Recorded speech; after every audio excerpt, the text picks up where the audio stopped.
Ben onu sormak için. Hadi. Hadi mi? Yok. Sen neredesin? Yok ya. Arkadaşlar oturuyor.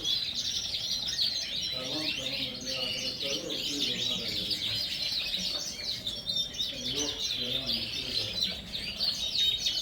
Arkadaşlar oturuyor. Hemen gelemem.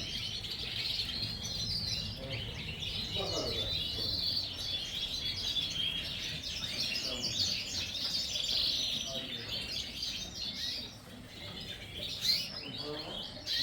Tamam. Yok. Ben bir kere açtım onlara şimdi. Hiç açtım onlara. Güzellikle şimdi. Böyle. Kaç tane genelde.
My friend Kamil Ekici.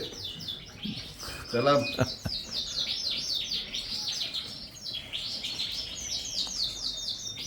Bitirdin mi? Devam ediyorsun. Bitiriyorum. Gel. Bitirdiysen gel bir bitir. Dur.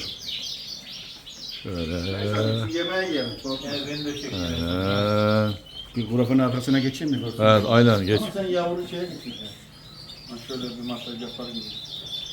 Şöyle yapayım. Bir de kuş alsadım elime de var geçiyordum artık. Aha dur.